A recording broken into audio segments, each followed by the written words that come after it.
as Democrat Governor Tim Walz desperately tries to deflect his weird label. He's haunted by a bunch of horse memes and guzzling memes, oftentimes together. What are you doing? So why is Walz seen with so many seahorse memes, or was it horse sea? No. It's a completely fabricated story, as it originated with a fake tweet about Republican VP nominee J.D. Vance allegedly having relations with a couch. Then several social media users replied, somehow thinking it was true, without actually fact-checking the book to see if it was. But then Walz ran with it anyways. That is if he's willing to get off the couch and show up. So... even though left-wing Snopes verified the story as being completely untrue.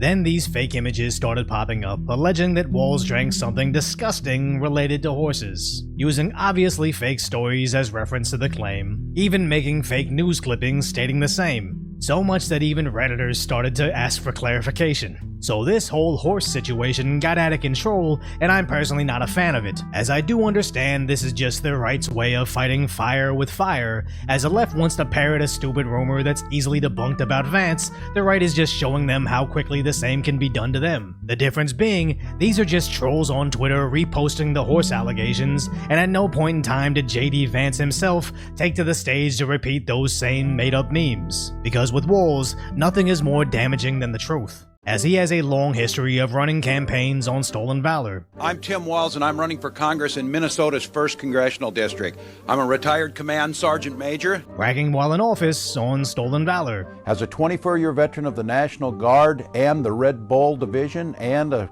retired Command Sergeant Major, I'm especially proud of you. And even currently on Kamala's campaign website for president, they still brag about his rank in the military. But unfortunately, Walz did not retire as a command sergeant major, as he was actually demoted, which has the entire military community outraged. And the sad part is, 24 years in the National Guard and getting to the rank of master sergeant is something we should be able to respect. But when you have to embellish something like a title that most Americans don't even know the difference between, it 1. Makes him look dishonest, and 2. Actually breaks a law that he himself made. As back in 2013, Congress passed the Stolen Valor Act that specifically makes it a crime for someone to embellish their rank, that Walz himself voted yes on while in Congress. And 5 years after that, he was still claiming that he was a retired Command Sergeant Major, as Kamala's campaign is desperately trying to get a positive spin on Stolen Valor Tim. And it's legitimately insulting to the entire military community that Kamala thought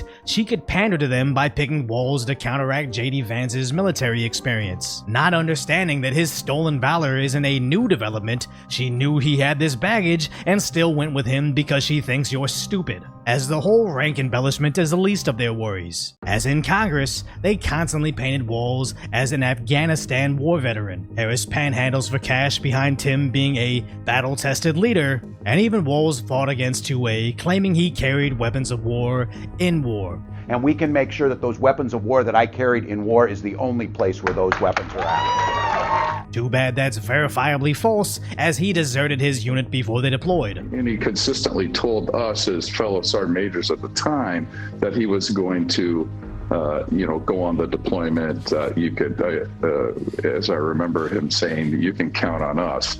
And at the same time, having backroom conversations with other people, other entities inside the Minnesota National Guard to ensure that he could retire.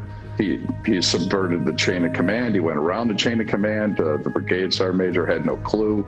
He abandoned us. What kind of leader does that? He just, as soon as the shots were fired in Iraq, he turned and ran the other way and hung his hat up and quit.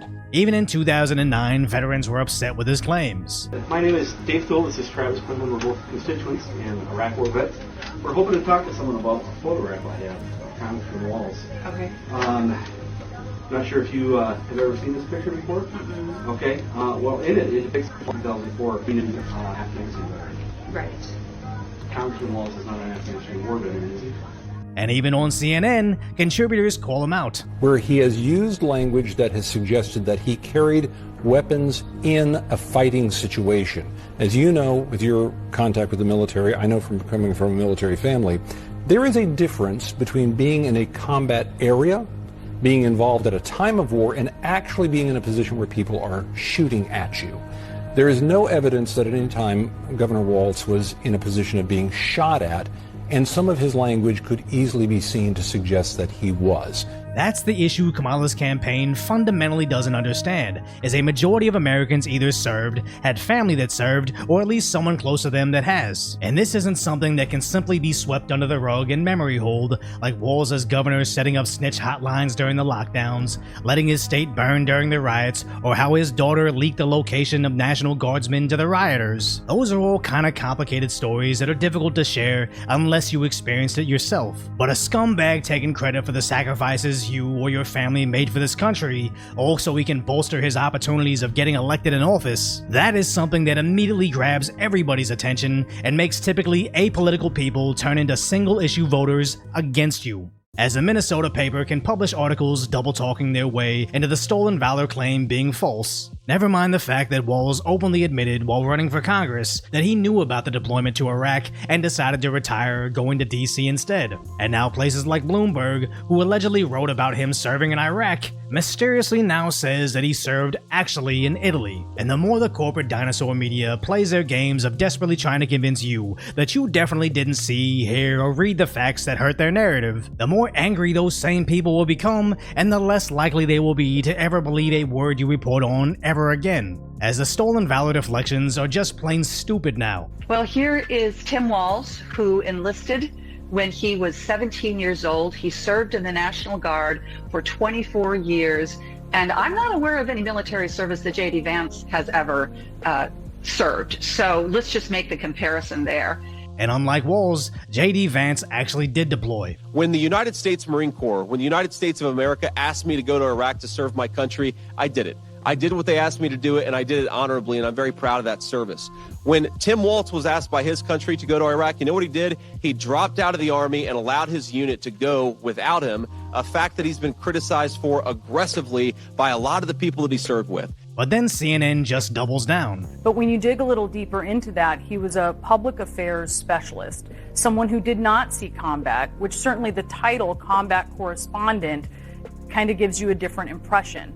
And it's absolutely insane how CNN will see how angry the military community is about stolen valor, and instead of just admitting, hey, Tim's a liar, but here's why he's a better candidate politically. No, they try to devalue Vance's military service, completely forgetting how many people in Vance's same exact role lost their lives in war because, unlike Walz, they actually deployed to a war zone. And that same military community angry over stolen valor, 80% of them also didn't serve in combat roles. So instead of CNN backtracking their ignorance, they somehow managed to disparage 80% of our military veterans. And simply put, Kamala's campaign has completely lost support from any self-respecting member of the military community, as at this point, even Trump has more combat experience than Walz. But everything about Walz backfires as they constantly try to paint him as coach, leading his team to a high school state championship. How he's such a relatable guy and a lovable football coach. Except, was he the coach of that championship team, or just their freshman squad with just a coordinator title when they won?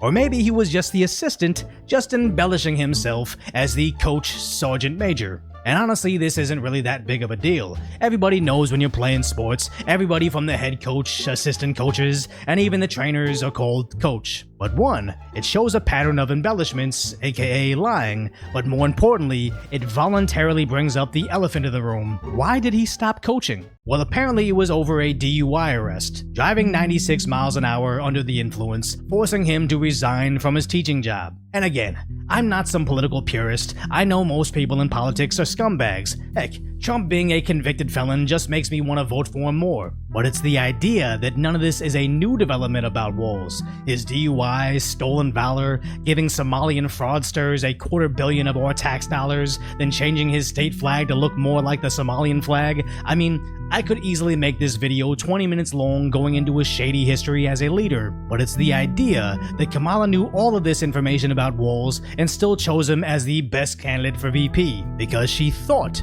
people would mindlessly fall in line with their identity politics, A white guy who likes football and served in the military. Look how joyful he is. That is all they have to do to get your vote, and it's actually insulting to think they could get away with it. So if you watched all this and are a citizen of the USA, I strongly urge you to go to vote.gov, make sure you are registered to vote, and share this video with someone that needs to know what's really going on and suggest that they register to vote too. I'll put the link in the description and try to get everybody I know to go out and vote too. And if you appreciate my concise, light-hearted commentary on the tragic status that is today's reality, hopefully I've earned your subscription, then go check out the video on how the mainstream media tried to lie about Trump to his face, but it accidentally ended up proving him right.